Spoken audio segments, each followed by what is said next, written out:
नमस्कार, स्वागत है आपका आज तक पर। आपके साथ मैं हूं मीनाक्षी कंडवाल। किसान आंदोलन का आज 13वां दिन है, लेकिन किसान सड़क से चले और सड़क पर ही अटके हैं। लेकिन उनके नाम पर विपक्षी दलों की गाड़ियां भरपूर रफ्तार में दिखाई दे रही हैं, क्योंकि आज एक तरफ किसानों ने भारत बंद का आह्वान किया है, तो विपक्षी दलों ने इसे खुला समर्थन दिया है। भारत बंद की घड़ी 11 बजे से शुरू होगी, लेकिन उससे पहले ही तमाम सियासी दल बंद, जाम, रोक, आगजनी पर उतर आए हैं। तो उधर बंगाल में बीजेपी ने कानून व्यवस्था के नाम पर बंद का ताला जड़ दिया है। लेकिन पहले आपको हम दिखाते हैं सरकार बनाम विपक्ष का जुबानी शोर।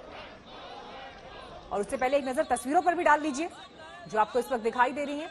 देश के अलग अलग हिस्सों में बंद का असर, जहां पर ट्रेन रोकी गई है, आगजनी की गई है, ट्रैफिक रोकने की कोशिश हुई है।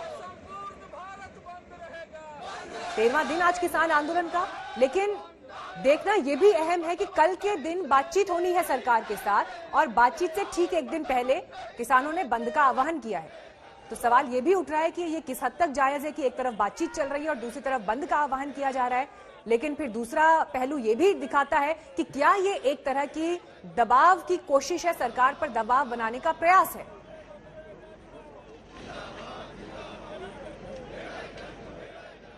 मैं कहना कुल मिला के ये चाहता हूं कि मोदी जी ने इन कानूनों के माध्यम से और योजनाओं के माध्यम से लगातार इस बात की कोशिश की है कि खेती के क्षेत्र में निजी निवेश कैसे भी पहुंचे। कुछ किसान संगठनों ने जो शंका उठाई है उसके लिए चर्चा हो रही है। वो अपनी चर्चा की अलग प्रक्रिया है जो सरकार कर रही है। लेकिन अचानक तमाम विपक्षी दल या गैर भाजपाई दल कूद गए और आज हम विपक्षी दलों, विशेष रूप से कांग्रेस, एनसीपी, उनके सहयोगी दलों के शर्मनाक दोहरे चरित्र को देश के सामने बताने के लिए आए हैं। तो सरकार यहां पर स्पष्ट तौर पर यह कह रही है कि विपक्ष किसानों को भड़काने की कोशिश कर रहा है, भ्रम फैला रहा है। लेकिन इसी बीच कल उत्तर प्रदेश की तस्वीर भी देखने लायक थी, जब अखिलेश यादव धरने पर बैठे थे और वहीं मुख्यमंत्री योगी आदित्यनाथ ने विपक्ष जो कि समर्थन कर रहा है किसान आंदोलन का, उसको कहा कि भारत बंद एक तरह से अराजकता की कोशिश है। समाजवादी पार्टी ने, कांग्रेस पार्टी के नेताओं ने वन नेशन वन मंडी किस परिकल्पना को साकार किया जा सके, और आज वही दल भोले भाले किसानों के कंधों में बंदूक रख करके और अराजकता फैलाने का प्रयास कर रहे हैं। सरकार क्यों जिद पर रुकी हुई है? अगर किसान के पक्ष में कानून नहीं है, किसान ये बात कह रहे हैं, तो सरकार को वो कानून वापस लाना चाहिए। सरकार को पूरे कानून वापस ले लेने चाहिए। और इस वक्त चर्चा करने के लिए खास मेहमान हमारे साथ जुड़ गए हैं। समाजवादी पार्टी से अनुराग भदौरिया हमारे साथ आ गए हैं, अभय दुबे जी हमारे साथ मौजूद है कांग्रेस पार्टी से, राजीव रंजन जी जेडीयू से, और बीजेपी से जुड़ेंगे संबित पात्रा जी हमारे साथ। आप सभी का बहुत बहुत स्वागत है। शुरुआत में अनुराग भदौरिया आपके साथ करना चाहूंगी। ये तस्वीर हमने दिखाई बीते दिन की, जब मुख्यमंत्री योगी आदित्यनाथ ने प्रेस कॉन्फ्रेंस की और दूसरी तरफ अखिलेश यादव जी का स्टेटमेंट भी चल रहा था। मुख्यमंत्री ये कह रहे हैं कि विपक्षी दल जो इस वक्त भारत बंद का समर्थन कर रहे हैं वो अराजकता फैला रहे हैं, उनमें से एक आप भी हैं। देखिए, उत्तर प्रदेश के मुख्यमंत्री जी क्या कहते हैं वो अंतिम सत्य नहीं होता है। उन्हें तो अपनी राजनीति करनी है, वो सत्ता में आए हैं, उनको जनता की जो नीतियां हैं, जनता की जो सोच है उसको दमनकारी नीति अपना रहे हैं। वो तो तानाशाही तरीके से बोल रहे हैं। मैं उनसे पूछना चाहता हूं कि वो इतनी अच्छी बातें करते हैं, उनको ये नहीं समझ में आता है कि उत्तर प्रदेश में या देश का किसान धरने पे है, रोड पे है, उसकी एमएसपी की अपनी मांग कर रहा है।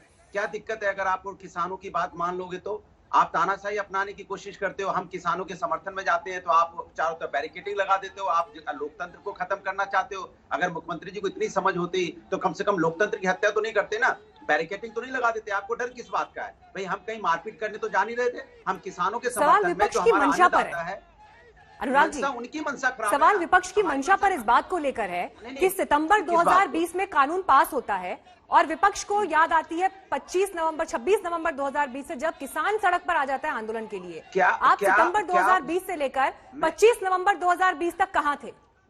तो सरकार की मंशा पे आपको सवाल नहीं पूछना चाहिए कि जब सरकार कानून बना रही थी तो क्या सरकार को नहीं पूछना चाहिए था? उस समय क्या विरोध हम लोगों ने नहीं किया? क्या आप बताइए, क्या सदन के अंदर में विरोध नहीं हुआ? तब चोरी से आपने चुपके से ध्वनिमत से पास करा दिया बिल, जैसे चोर बिल पास कराते डॉक्टर संबित पात्रा आएंगे, ये सवाल मैं उनसे पूछूंगी, ये सवाल मैं उनसे पूछूंगी। आपसे मैं विपक्ष के लिए सवाल पूछ रही हूँ कि सड़क पर बैठकर प्रोटेस्ट आप तब कर रहे हैं जब किसान को सड़क पर बैठे हुए 10 दिन बीत गए।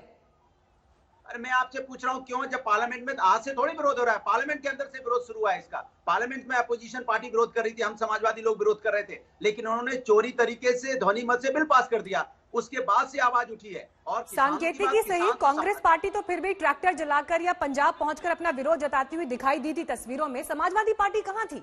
अखिलेश यादव कल निकले साइकिल यात्रा के लिए, उससे पहले कहां थी आपकी पार्टी? समाजवादी पार्टी तो खुद ही किसानों की पार्टी है। समाजवादी का हर व्यक्ति तो किसान है। यहाँ कोई धन्ना सेठ थोड़ी है, यहाँ तो किसानों की पार्टी है। समाजवादी पार्टी की राष्ट्रीय तो खुद ही किसानों की पार्टी है। आप चले जाइए सैफई, आपको खेत अभी भी नजर आ जाएंगे, उनके चाचा भी खेत काटते नजर आ जाएंगे, और जो गाय भैंस पालते हैं उसी में सोते भी है। हमारे फादर खुद किसानी करते हैं, तो आप कहोगे किसान के साथ क्यों है? अरे हम अपने फादर के साथ नहीं रहेंगे तो किसके साथ रहेंगे भाई? बीजेपी से भी प्रवक्ता हमारे साथ जुड़ेंगे, मैं इन तमाम सवालों पर उनसे जवाब दूंगी अनुराग जी, लेकिन आप भी अभय दुबे जी यहाँ पर चर्चा में आ जाइए। कल सरकार के मंत्री रविशंकर प्रसाद, कानून मंत्री, उन्होंने प्रेस कॉन्फ्रेंस की और सीधे सीधे आरोप ये लगाया कि जब आप सत्ता में थे तो उस समय चिट्ठी लिखी गई, कृषि सुधार की बात आपकी तरफ से भी की गई, लेकिन आज जब आप विपक्ष में बैठे हैं तो आपको तकलीफ हो रही है, किसानों को भड़काने का आप काम कर रहे हैं। मीनाक्षी जी, कृषि सुधार से इनकार किसको था? आजाद भारत का इतिहास साक्षी है, जो भी सरकार रही वो कृषि सुधारों के लिए काम करती रही। और मैं बड़ा शर्मनाक है, रविशंकर प्रसाद जी ने कल आधा ही सत्य परोसा है। सच्चाई ये है कि जिस कानून की वो बात कर रहे हैं वो अटल बिहारी वाजपेयी जी के समय एपीएमसी एक्ट 2003 मॉडल एक्ट, जो सारे राज्यों को दिया गया था। और रविशंकर प्रसाद जी कानून मंत्री हैं। आप नहीं जानते कि राज्यों के कानून को केंद्र बदल नहीं सकती? हाँ, ये गैर कानूनी काम मोदी सरकार जरूर कर सकती है, मगर कांग्रेस की सरकार ने नहीं किया। आज मैं प्रामाणिक रूप से, प्रधानमंत्री कह रहे हैं कि आशंका नहीं, प्रधानमंत्री जी ये आशंका नहीं है, मैं प्रमाण देता हूँ। आपका सीएसीपी जो लागत और मूल्य आयोग मोदी सरकार का, उसने मोदी सरकार पर गंभीर आरोप लगाया। उसने कहा कि सरकार दाल खरीदकर ऐसे समय बाजार में उतार देती है जब किसानों की फसलें आने वाली होती है और प्राइसेस फ्रेश हो जाते हैं। हाल ही का उदाहरण है, मक्का देश भर में 700 से 900 रुपए बिका, 1850 रुपए की एमएसपी है।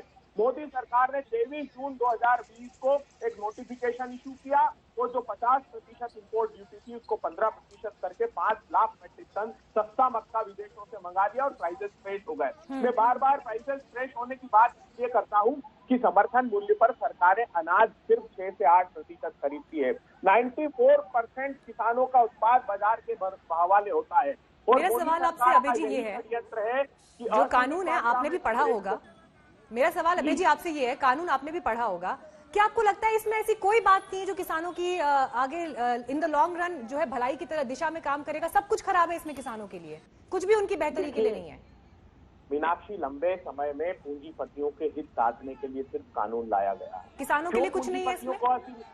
बिल्कुल नहीं। आप अब पूंजीपतियों टोटली रिजेक्ट करते हैं आप इसको, सब खराब है इस कानून में? 100%। मीनाक्षी जी देखिए, मैं एक ही उदाहरण देता हूँ। मोदी सरकार ने किया है कि पूंजीपति असीमित मात्रा में संग्रहित कर लें। अब होता ये है कि आप पहले मेरे सवाल का क्लियर जवाब दीजिए अभय जी, आप टोटली रिजेक्ट करते हैं क्या इस कानून को? सब कुछ खराब है इसमें, कोई सुधार नहीं है हो सकता इससे? बिल्कुल, किसानों को बुलाइए, किसानों से चर्चा कीजिए, किसानों के अनुरूप। वो मोदी जी कहते हैं कि हमने किसानों के भले के लिए बनाया। एक उदाहरण दे दीजिए जिसमें किसान संगठनों से आपने बात की हो। रात के अंधेरे में जब कोरोना महामारी थी, जब आपने कहा कि आपदा को पूंजीपतियों के लिए अवसर में तब्दील करना है, काली अंधेरी रात। अभय जी वही सवाल जो मैंने अनुराग जी से पूछा था, तो विपक्ष जब सितंबर 2020 को ये कानून पास हुआ, उसके बाद 25 नवंबर 2020 तक विपक्ष कहां था? अगर इस कानून से इतनी दिक्कतें थी, आप समझ रहे थे कि ये पूंजीपतियों को फायदा पहुंचाएगा, किसानों के लिए कुछ नहीं है, तो इस अवधि में आप लोग कहां थे? देखिए मीनाक्षी जी, जब ये कानून लाया जा रहा था, जब 250 संगठन, देश के किसान संगठन, उनको सारे राजनीतिक दलों ने समर्थन दिया था। हमने तो हर संभव कोशिश की कि सदन में भी पास न हो पाए, लेकिन उन्होंने जो डिवीजन था हमारा उसको नकार दिया और वॉइस वोट से अनैतिक तरीके से सदन में जीते और अनैतिक दबाव सड़क पर बना रहे हैं, किसानों को आतंकवादी बना रहे हैं। कितना घृणित बात है। वो अन्नदाता भाग्य विधाता किसान जिसकी वजह से पूरा श्री बीजेपी के प्रवक्ता हमारे साथ आएंगे, मैं उनसे इन तमाम पॉइंट्स पर जवाब लूंगी, लेकिन राजीव रंजन जी भी मौजूद हैं इस वक्त हमारे साथ। राजीव जी, ये कह देना कि भारत बंद का समर्थन अराजकता है, उत्तर प्रदेश के मुख्यमंत्री कह रहे थे, कई और मंत्रियों की तरफ से भी, सरकार के मंत्रियों की तरफ से इस तरह की बात आई, क्या ये जायज है? देखिए, सबसे पहले जब केंद्र सरकार की मंशा बिल्कुल साफ थी, जिन बिंदुओं पर कहीं कोई अंतर्विरोध है, कहीं द्वंद्व है, तो इसे हम टेबल पर सुलझा सकते हैं। तो मुझे लगता है इस बंद का आह्वान बिल्कुल ही अप्रासंगिक है। पहली बात, 3 नेताओं का मैं खासतौर पर उल्लेख करना चाहूंगा, चाहे वो अरविंद केजरीवाल जी हो, चाहे वो शरद पवार जी हो, या कांग्रेस के नेताओं जिसमें राहुल गांधी जी से लेकर मनमोहन सिंह तक, सभी को मैं कहूंगा और सोनिया जी को भी मैं कहूंगा, एपीएमसी एक्ट को लेकर के क्या उनका दृष्टिकोण है। और शरद पवार जी ने जो 10 अगस्त 2010 को जो पत्र, 11 अगस्त 2010 को जो पत्र लिखा, बतौर कंज्यूमर अफेयर्स मिनिस्टर और एग्रीकल्चर भी उनका एक पोर्टफोलियो था, जिसमें जिन प्रोविजंस को लेकर के आज वो आंदोलन का समर्थन कर रहे हैं, उन्हीं प्रोविजंस को लेकर के उन्होंने राज्य सरकारों से बात की, बाकायदा पत्र लिख करके, और उस पत्र की प्रति भी मेरे सामने में उपलब्ध है। कांग्रेस का जो मैनिफेस्टो है 2019 के लोकसभा चुनाव के पहले, उसमें एपीएमसी एक्ट को रिपील करने की बात उन्होंने कही। ताजा जो निर्णय है, जिसमें 12 कांग्रेसी मुख्यमंत्रियों के साथ बातचीत के बाद कांग्रेस का निर्देश उन राज्यों में फ्रूट एंड वेजिटेबल्स को एपीएमसी एक्ट से बाहर करने की बात है। ठीक है, आऊंगी मैं अभी जी आपके पास, उनको कंप्लीट करने दीजिए। एक यूनिफाइड मार्केट और तमाम चीजों के तर्क दिए गए। मुझे ऐसा लगता है कि इस तरह के दोहरे मानदंड, और अगर परंपरागत रास्ते बिल्कुल ऐसे ही सही रहे होते, तो निश्चित तौर पर महाराष्ट्र समेत देश के अनेक राज्यों में किसानों की आत्महत्याएं बदस्तूर जारी नहीं रहती, मंदसौर में पुलिस फायरिंग की नौबत नहीं आती, पंजाब से लेकर के देश के ज्यादातर राज्यों में किसान जिन कठिनाइयों के शिकार हैं, वो स्थितियां बदल रही होती। लेकिन कहीं ना कहीं जो ये प्रावधान है, वो कानून का काला हिस्सा है, जिसकी वजह से किसानों की ये दुर्दशा हुई है। और बिहार तो उदाहरण है, जहां 2006 में एपीएमसी एक्ट को खत्म किया गया। हमारे यहाँ किसान आत्महत्या नहीं करते, हमारी निर्भरता बाजार पर नहीं, हमारी निर्भरता बैंकों पर नहीं है, लेकिन और किसान हमारी तो गरीब बढ़ भी है ना, मंडी खत्म कर दिया गया। अगर मंडी सिस्टम बिहार में खत्म कर दिया गया, मिल रहा है। राजीव जी, और कृषि मंत्री ने पहले भी कही थी कि एमएसपी को लेकर नहीं राजीव जी, अगर बिहार में मंडी खत्म हो गई, एग्जीक्यूटिव ऑर्डर, वहां पर बाजार खोल दिया गया, मंडी खत्म हो गई, तो फिर वहां पर किसान अमीर क्यों नहीं हुआ, समृद्ध क्यों नहीं हुआ किसान? वहां पर हालात तो किसान के वहां भी वैसे ही खराब है। यही वजह है कि किसानों के मन में तमाम आशंकाएं हैं ना।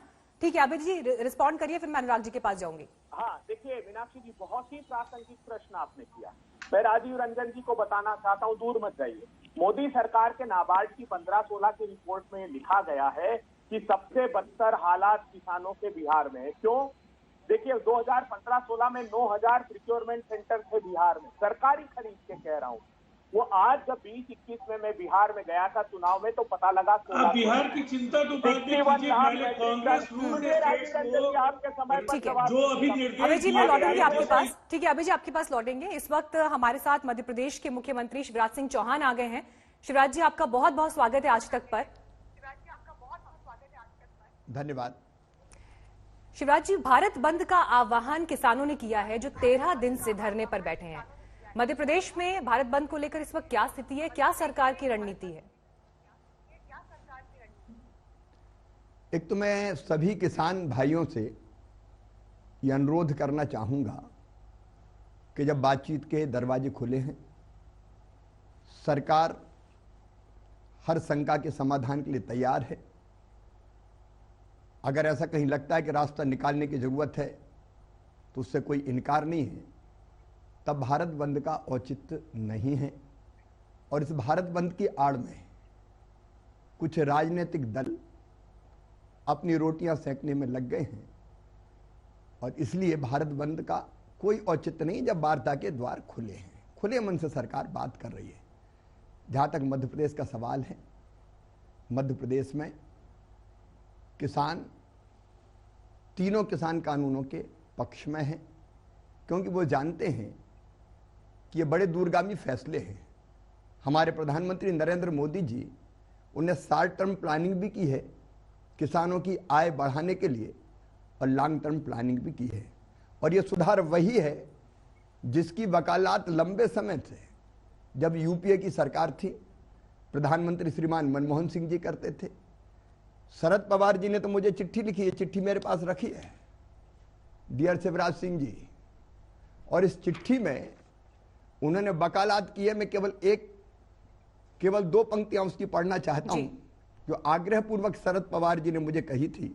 There is a need to amend the present APMC act on the lines of the model APMC act 2003 in order to encourage private sector investment in marketing, infrastructure and providing alternate competing marketing channels in the overall interest of the farmers, consumers and agricultural trade।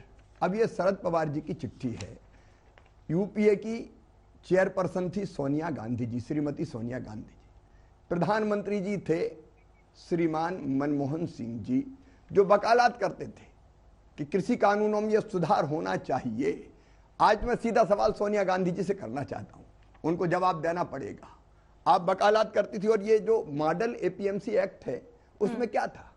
ये 4 चीजें प्रमुख थी। Number 1, किसान को केवल मंडी से बांध के ना रखा जाए, वो मंडी के बाहर भी, मंडी का विकल्प है, लेकिन मंडी के बाहर भी वो जहां ठीक दाम मिले किसान अपने घर पर बेच दे, अपने खेत से बेच दे अगर ठीक रेट उसको मिलते हैं, किसी फूड प्रोसेसर को बेच दे, किसी एक्सपोर्टर को बेच दे, अगर कोई प्राइवेट मंडी बना के कहीं और खरीदता है वहां बेच दे। ये स्पष्ट प्रावधान था। ये प्रावधान भी था कि अगर बोनी के समय उसको उचित मूल्य मिलते हैं और कमिटमेंट किसी से हो जाता है तो कॉन्ट्रैक्ट फार्मिंग में वो जा सकते हैं और वो अपने बोते समय दाम तय कर सकते हैं।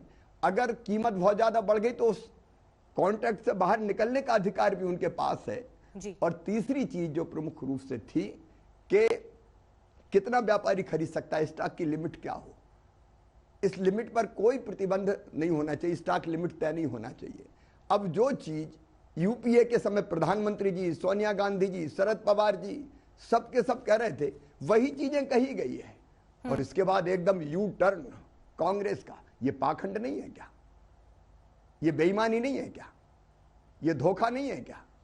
ये किसानों के नाम पर राजनीतिक रोटियां सेकने की कोशिश नहीं है क्या?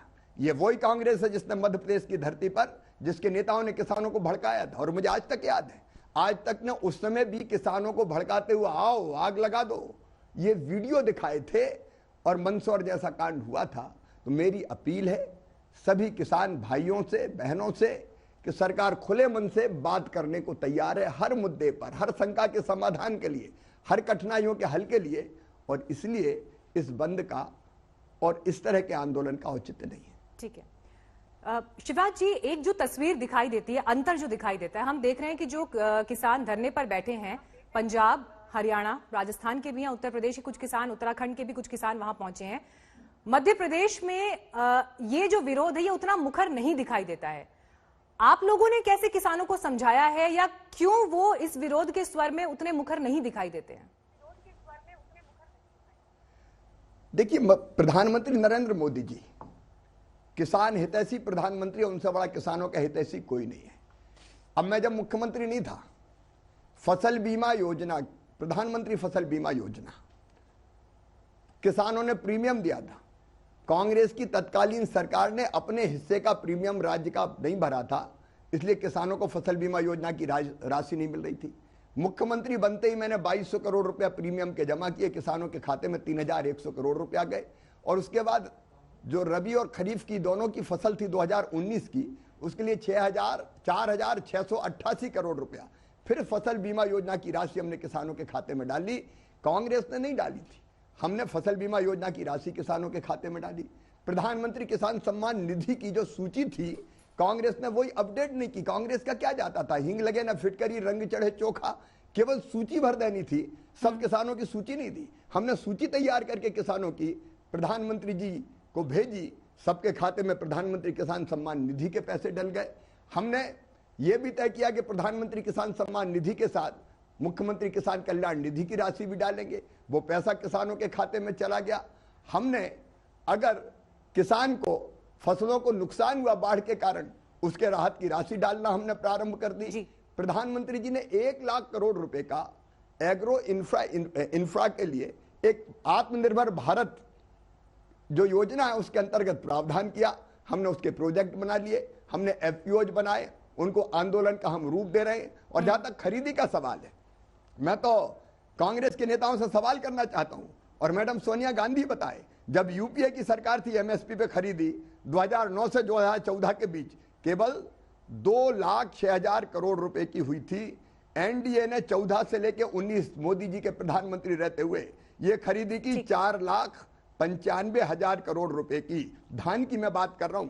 अगर गेहूं की बात करें, यूपीए के समय 1,68,000 करोड़ रुपए की खरीदी हुई थी। प्रधानमंत्री मोदी जी के नेतृत्व में 2,97,000 करोड़ रुपए की हमने खरीदी की है। दलहन की अगर बात करें, यूपीए के समय केवल 645 करोड़ रुपए की खरीदी हुई थी, और प्रधानमंत्री जी के नेतृत्व में एनडीए की सरकार ने 49,000 करोड़ रुपए की खरीद की है। और तिलहन और कोपरा की बात करें तो यूपीए की सरकार ने केवल 2,460 करोड़ रुपए की खरीद की थी। एनडीए की सरकार ने 25,000 करोड़ रुपए की खरीदी की है। तुलनात्मक आंकड़े शिवराज जी आपने यहाँ पर दिए करती थी जी, लेकिन हमने प्रभावी ढंग से न केवल एमएसपी पे खरीदी की, खरीदी आज भी जारी है। और मध्य प्रदेश में तो 1,29,00,000 मीट्रिक टन से ज्यादा कोरोना काल में हमने गेहूं खरीदा। हमने संकल्प लिया था किसानों के गेहूं का एक एक दाना खरीदेंगे, हमने खरीदा। मध्य प्रदेश में किसान पूरी तरह से संतुष्ट है, और ये मानते हैं कि ये तीनों किसान कानून जो प्रधानमंत्री नरेंद्र मोदी जी की सरकार ने बनाए हैं वो किसानों के हित में है। ठीक है, आप तमाम आंकड़े यहाँ पर दे चुके हैं। आप कह रहे हैं किसानों के हित में है, लेकिन उसके बावजूद किसान सड़क पर है। 13वां दिन आज है, भारत बंद बुला लिया गया है। क्या आप ये मानते हैं कि सरकार जिस अंदाज में और जिस तरह से ये कानून लेकर आई, उसने किसानों को तमाम आशंकाओं से भर दिया, और यही वजह है कि वो इस वक्त सड़क पर खड़ा है? संवाद की जो गुंजाइश करने के लिए तैयार है, वो हमारे किसान संवाद की जो गुंजाइश एक पार्लियामेंट में थी वो नहीं हो पाई। देखिए, एक तो मैं पार्लियामेंट का आपको बताऊंगा, ये सारी पार्टियां जो आज किसान आंदोलन का, सारी पार्टियां जो आज आवाज आना बंद होगी जी सर, हम सुन पा रहे हैं आपको। ये सारी पार्टियां जो आज भारत बंद का समर्थन कर रही हैं, कांग्रेस पार्टी का मैंने बता दिया, कांग्रेस पार्टी है जिसने 2019 के अपने इलेक्शन मैनिफेस्टो में साफ लिखा था Congress agricultural produce market committee act को निरस्त कर देगी, कृषि उत्पादों के व्यापार की व्यवस्था करेगी जिसमें निर्यात और अंतरराज्य व्यापार भी शामिल होगा, जो सभी प्रतिबंधों से मुक्त होगा।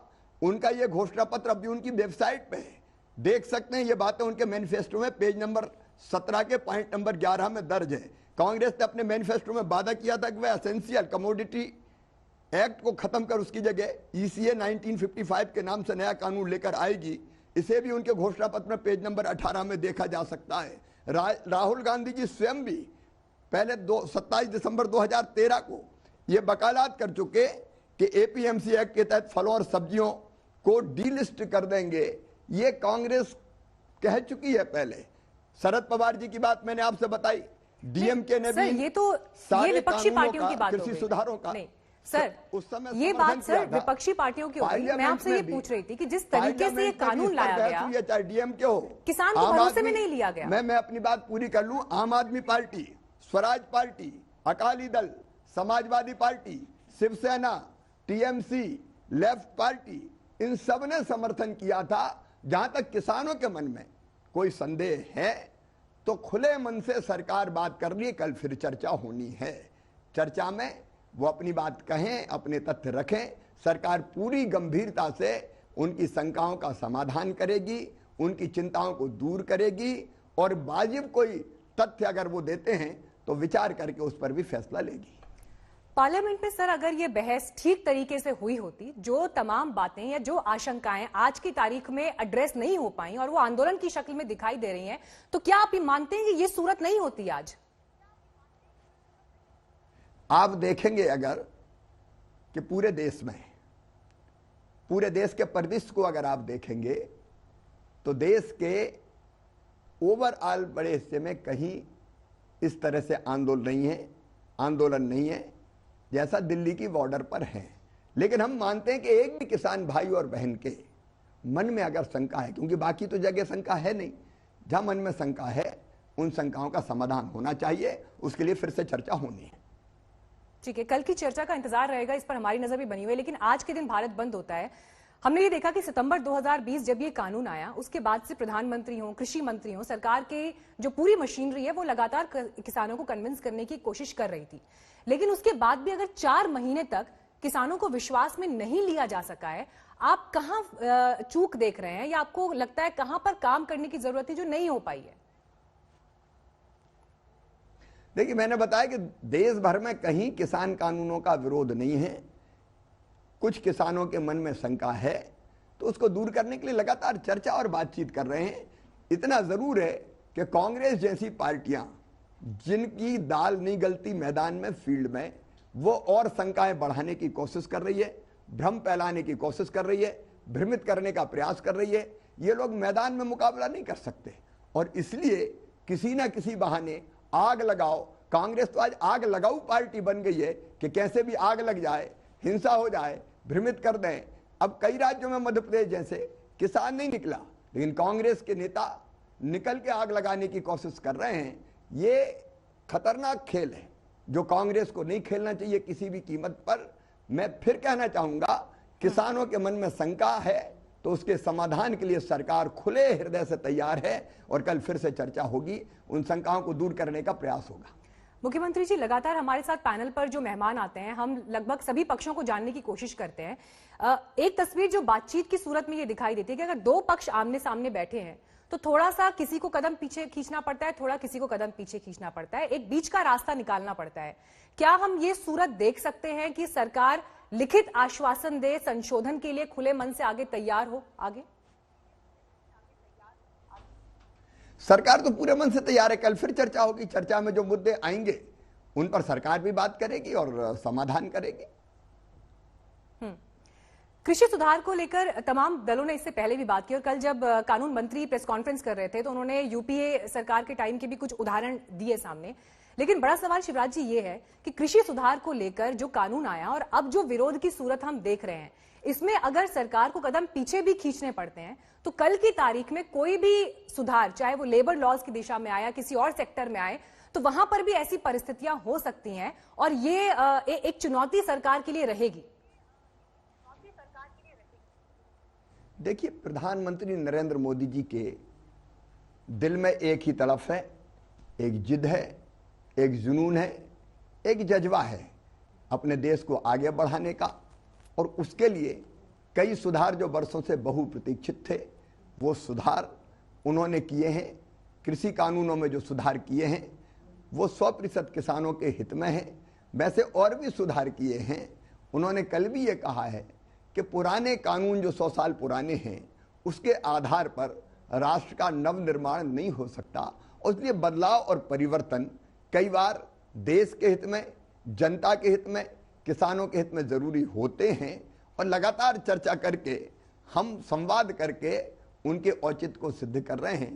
प्रधानमंत्री जी देखिए, एक ऐसे नेता हैं जो भारत को भगवान का वरदान है और क्या उनका क्या स्वार्थ हो सकता है सिवाय इसके कि वैभवशाली, गौरवशाली, संपन्न, समृद्ध और शक्तिशाली राष्ट्र बने जिसमें किसान भी सुखी हो, गरीब भी सुखी हो, और वो सबकी चिंता कर रहे हैं। मैं एक तथ्य आपके सामने रखना चाहूंगा, एमएसपी किसी भी कीमत पर बंद नहीं होगी। हम एमएसपी के समर्थक हैं, मंडियां बंद नहीं होगी। लेकिन मध्य प्रदेश में मैंने विश्लेषण किया, एमएसपी पे कितने % किसान अपनी फसल को बेच पाते हैं। मध्य प्रदेश में 80 लाख किसान खातेदार हैं। हम एमएसपी पे खरीद करते हैं, एमएसपी पे बेचते हैं केवल 15 लाख के आसपास किसान, क्योंकि बाकी किसानों के घर इतनी पैदावार ही नहीं होती फसल की कि वो मंडी में जाके बेच सके। घर के खर्च में ही वो गेहूं या धान पैदा करते हैं, वो लग जाती है। तो इन छोटे किसानों की भी चिंता जरूरी है। इसलिए प्रधानमंत्री किसान सम्मान निधि जैसे कई फैसले हुए। हम बड़े किसानों की भी चिंता करेंगे, हम छोटे किसानों की भी चिंता करेंगे। वो किसान जो सक्षम नहीं अपनी आवाज उठाने में, उनकी चिंता भी करेंगे। ये जो कृषि सुधार है, उनमें ऐसे किसानों का भी ध्यान रखा गया है। और खरीदी में भी अगर वो बाजार तक नहीं ला पाते, अगर वो मंडी तक नहीं आ पाते, इतना पैदा ही नहीं होता, तो उनको भी कुछ राशि मिल जाए खाद के लिए, बीज के लिए, बाकी खर्चों के लिए। इसलिए प्रधानमंत्री किसान सम्मान निधि, मुख्यमंत्री कल्याण निधि जैसी योजनाएं हमने बनाई है, भावांतर भुगतान जैसी योजनाएं भी हमने बनाई थी मध्य प्रदेश की सरकार ने। तो देखिए, सब किसानों का ध्यान रखना जरूरी है, जिसमें छोटे किसान जो अपनी आवाज बुलंद नहीं कर पाते, मझौले किसान, बड़े किसान, सब हमारे लिए समान है। लेकिन सबके हितों का ध्यान रखना, ये काम अगर किसी ने किया है तो प्रधानमंत्री श्रीमान नरेंद्र मोदी जी ने किया है। और मैं फिर कह रहा हूं, हर शंका के समाधान के लिए, हर समस्याएं सुन के उसके समाधान के लिए सरकार पूरी तरह से तैयार है। किसानों की सरकार है, किसानों के लिए है, किसानों से खुले दिल से कल फिर बात करेगी। शिवराज जी, जब अटल बिहारी वाजपेयी जी प्रधानमंत्री थे, उस समय 98 में एक समय ऐसा भी आया जब कृषि मंत्रालय उन्होंने अपने पास रखा था। क्या आपको लगता है कि आज जो एक विश्वास की कमी दिखाई दे रही है, क्योंकि किसान सरकार पर भरोसा नहीं कर पा रहे हैं, यही वजह शायद वो बैठे हैं, अगर प्रधानमंत्री इसी तरह से एक बड़ी पिक्चर के तौर पर किसानों के सामने हो, फ्रंट से वो लीड कर रहे हो, या जैसे कृषि मंत्रालय, या कम से कम इस आंदोलन को हैंडल करने में वो प्रमुखता से अगर आगे दिखाई दें, तो शायद ये भरोसे को जीतने की दिशा में एक अहम कदम हो सकता है। देखिए, सरकार के मुखिया प्रधानमंत्री जी हैं और मंत्री भी जो हमारे बात कर रहे हैं, माननीय कृषि मंत्री नरेंद्र सिंह तोमर जी, बाकी साथी, तो प्रधानमंत्री जी से चर्चा करके बातचीत करते हैं। सरकार सब पक्षों की बात करती है और प्रधानमंत्री जी आज भी संजीदा है, सरकार संजीदा है रास्ता निकालने के लिए, चर्चा करने के लिए। जो चर्चा होती है वो माननीय प्रधानमंत्री जी की तरफ से ही होती है। ठीक है। इस वक्त एक गंभीर आरोप आम आदमी पार्टी की तरफ से लग रहा है, जो इस वक्त हम दिखा भी रहे हैं, जिसमें वो ये आरोप लगा रहे हैं कि दिल्ली के मुख्यमंत्री अरविंद केजरीवाल को बीजेपी की मदद से नजरबंद किया गया है। आपकी इस पर प्रतिक्रिया? केजरीवाल जी तो बिना पैंदी के लोटे हैं, एक दिन कुछ कहते हैं, दूसरे दिन कुछ कहते हैं। अभी मैं केजरीवाल साहब ने, आम आदमी पार्टी के नेता जो लगातार अपना रवैया बदलते रहते हैं, उन्होंने जो कृषि कानून जिनका आज वो विरोध कर रहे हैं, वो तो 23 नवंबर को ही दिल्ली में लागू हो गए थे, तब उन्होंने कोई बात नहीं की। अब वो केवल राजनीतिक रोटियां सेंकने के लिए पता नहीं क्या क्या करें, ये उनकी फितरत है। मैं उनके बारे में और ज़्यादा कुछ नहीं कहना चाहता। स्थानीय प्रशासन ने क्या किया मेरी जानकारी में नहीं है, इसलिए मैं कोई टिप्पणी नहीं कर सकता। ठीक है, बहुत बहुत धन्यवाद शिवराज सिंह चौहान जी आपका हमारे साथ चर्चा में जुड़ने के लिए। और लगातार मध्य प्रदेश के मुख्यमंत्री भी किसानों से ये अपील कर रहे हैं कि आप समझने का प्रयास करें, सरकार आपके लिए प्रतिबद्ध है और आपकी हर आशंका का समाधान करने के लिए तैयार है। भारत बंद हल नहीं है, क्योंकि अभी मामला बातचीत की टेबल पर है। लेकिन इसी बीच हमारे संवाददाता हिमांशु मिश्रा इस वक्त केंद्रीय मंत्री स्मृति ईरानी से कर रहे हैं बात। धुले महाराष्ट्र में भाजपा की सरकार नहीं है, वहां के एक असहाय किसान ने, जहां पर शरद पवार जी, कांग्रेस पार्टी और शिवसेना की सरकार है, उसने इस कृषि बिल का सहारा लेकर अपना भुगतान अपने लिए सुनिश्चित कराया। तो क्यों विपक्षी दल चाहते हैं कि किसान दर बदर की ठोकरें खाता रहे? क्यों वो नहीं चाहते कि इन कानूनी प्रावधानों के माध्यम से वो बुलंद हो, वो सशक्त हो? जी, ये थी केंद्रीय मंत्री स्मृति ईरानी, जिनका ये कहना है कि विपक्ष जो है वो राजनीति कर रहा है। जब वो सत्ता में थे तब वो इन्हीं कानूनों के पक्षधर थे। कैमरामैन संजय चौधरी के साथ हिमांशु मिश्रा, दिल्ली, आज तक।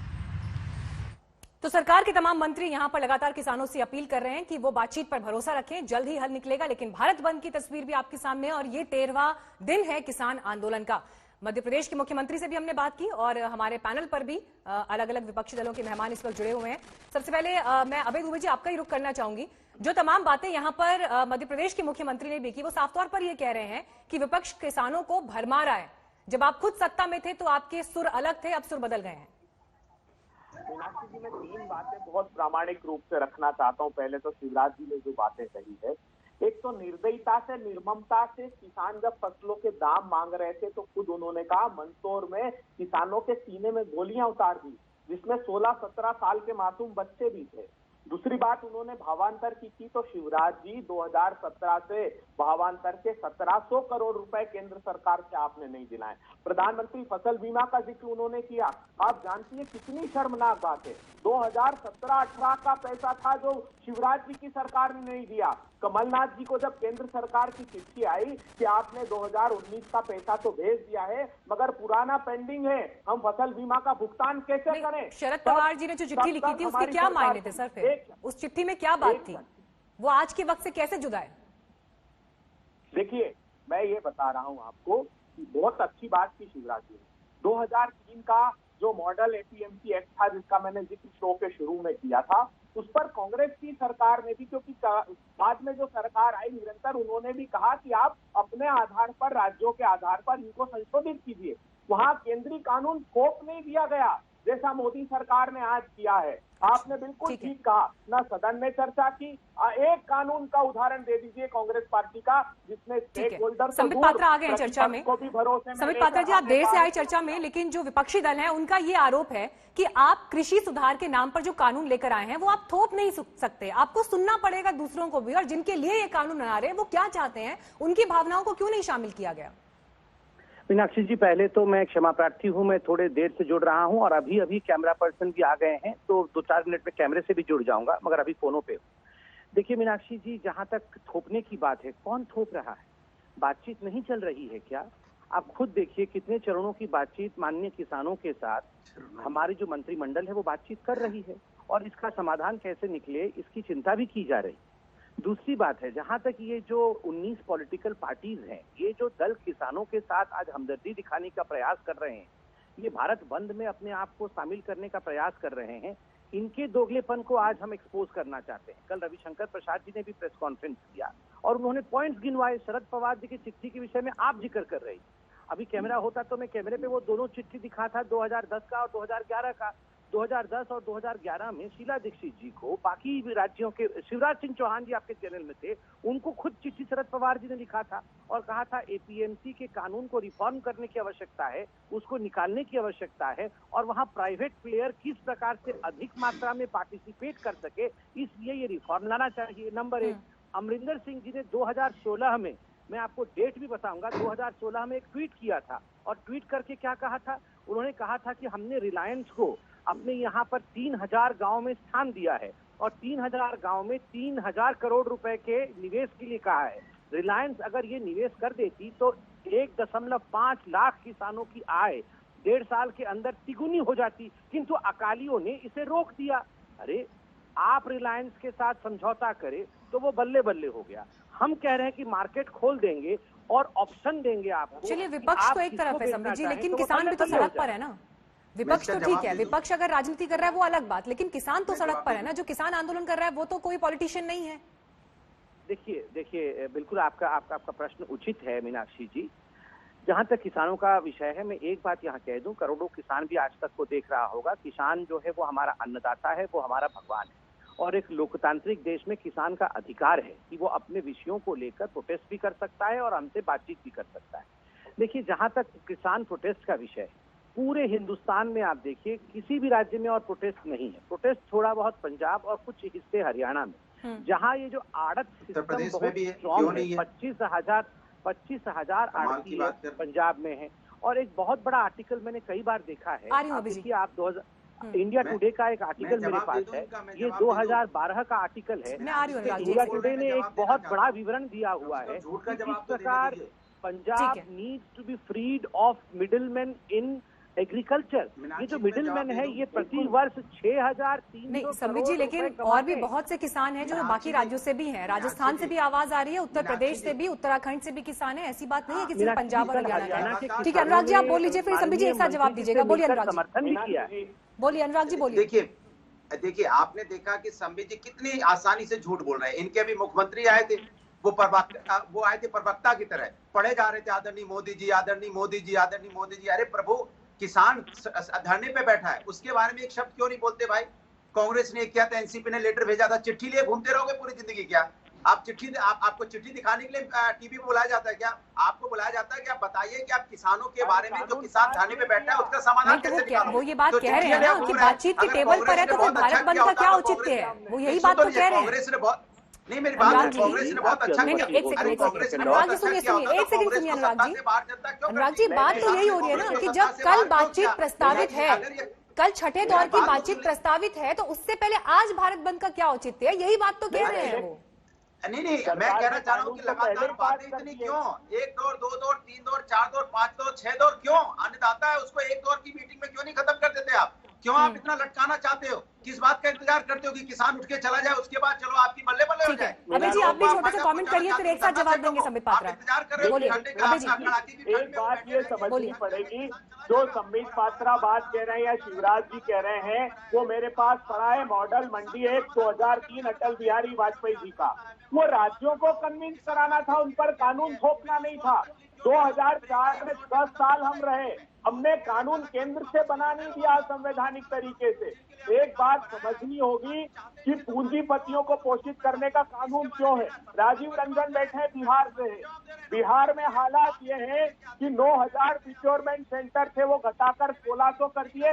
61 लाख मेट्रिक टन गेहूं पैदा होता है, सिर्फ 5000 मेट्रिक टन खरीदा है। 5000, 0.01%, वो भी 1002 किसानों से। मक्का का किसान बिहार में हाईकोर्ट गया, एक दाना इन्होंने नहीं खरीदा। ये परिणाम सामने है। प्रधानमंत्री जी, आप इसका उदाहरण लीजिए और इन कानूनों को तीनों निरस्त कीजिए। कांग्रेस की सरकार ने संबित पात्रा जी, जो सवाल यहाँ पर कांग्रेस पार्टी, समाजवादी पार्टी की तरफ से उठाए गए, एक लाइन में अगर उसे हम यहाँ पर लाएं, कल की बैठक भी अगर विफल रहती है तो फिर किस दिशा में ये तस्वीर जा रही है? क्योंकि ये देखिए कि आज भारत बंद बुला दिया गया है, 11 से भी ज्यादा दल हैं जो समर्थन दे रहे हैं, कई और पक्षों की तरफ से भी समर्थन किसानों के आंदोलन को आ रहा है, तो ये लड़ाई यहां पर सिमटती हुई नहीं दिखाई दे रही है। देखिए मीनाक्षी जी, कल विफल होंगे टॉक्स या सफल होंगे, ये तो भविष्यवाणी मैं नहीं कर सकता हूं। मैं तो आशावादी व्यक्ति हूं, मगर एक आंकड़ा मैं अभी रखने वाला हूं। आप खुद सोचिएगा, आप नागरिक हैं, एक महिला हैं और एक पढ़ी लिखी व्यक्ति हैं। ये जो आज बंद हुआ भारत बंद, उसमें 30 से 40 हजार करोड़ रुपए का नुकसान हमारे प्रिय भारतवर्ष को होगा। आप बताइए, कोरोना काल में जब पूरे विश्व में इकोनॉमी मंदी चल रही, क्या ये आवश्यक है कि हम 30-40 हजार करोड़ रुपए इसका नुकसान भारत बंद के माध्यम से करवाएं? इससे किसको लाभ? ये सब लोग एक साथ बोलेंगे तो कैसे होगा मीनाक्षी? जरा भारत इनका माइक बंद कर दीजिए जरा प्लीज। ये भारत बंद तो कर रहे हैं, अनुराग जी सुन लीजिए ना, जवाब सुन लीजिए प्लीज। होता है ना, ये नॉन स्टॉप चिल्लाते रहते हैं। अनुराग जी, आपकी सवाल का जवाब ले रही हूँ, उसी का जवाब दे रहे हैं, वही पूछा है उनसे, प्लीज मैं सबका जवाब दूंगा, मैं बहुत शांति से एक एक विषय का जवाब दूंगा, मगर कृपया करके मेरे भाई जो हैं वो शांत हो जाएं। सुन रहे हैं, बोलिए संबित। 30 से 40 हजार करोड़ का नुकसान आज एक दिन का होगा। आप बताइए, ये उचित है क्या?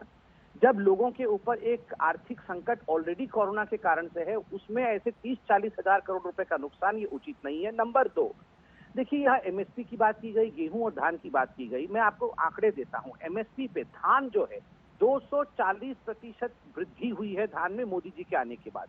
एमएसपी गेहूं में 177% की वृद्धि हुई है मोदी जी के आने के बाद। जो दलहन है उसमें 7500% की वृद्धि हुई है मोदी जी के आने के बाद। ऑयल सीड और कोपरा, इसमें 1000% की वृद्धि हुई है मोदी जी के आने के बाद। कौन कहता है एमएसपी चला जाएगा?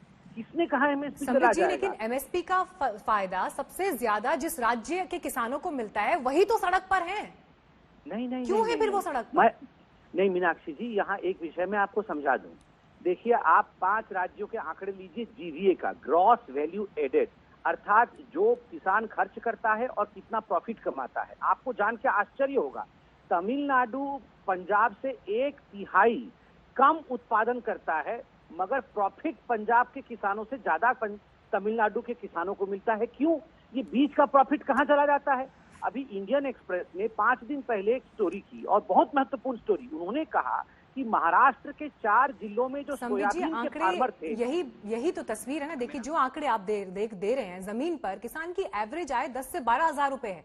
47,000 का कर्ज एवरेज हर किसान के ऊपर है। ये तस्वीर है देश में।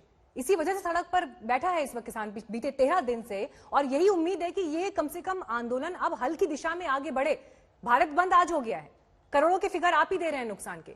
किसानों की लड़ाई में सियासी चढ़ाई भी शुरू हो गई है। किसानों के भारत बंद को 24 सियासी दलों का समर्थन मिल रहा है। आलम यह है कि अलग अलग समय पर कृषि सुधार की वकालत करने वाली पार्टियां आज विरोध में खड़ी हो गई हैं।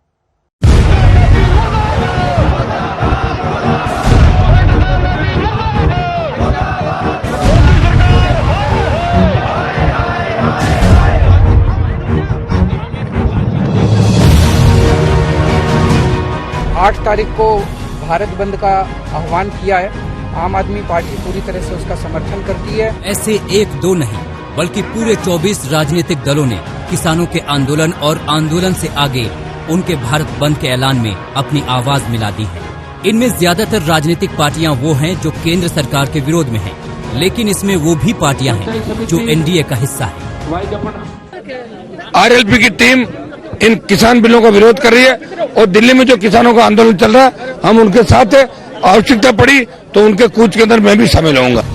हालांकि किसानों को इससे खास मतलब नहीं कि उनके आंदोलन का कौन समर्थन कर रहा है, कौन विरोध, लेकिन सियासत की धारा बह निकली है तो बह निकली है। विपक्ष किसानों के भारत बंद के पक्ष में खड़ा हुआ तो सरकार ने अपना गुस्सा विपक्ष पर निकाला। तो आज जो हमने काम किया, हमारे कहने के 8-9 साल पहले मनमोहन जी की सरकार ये कर रही थी। 2005 में शरद पवार बोल रहे थे।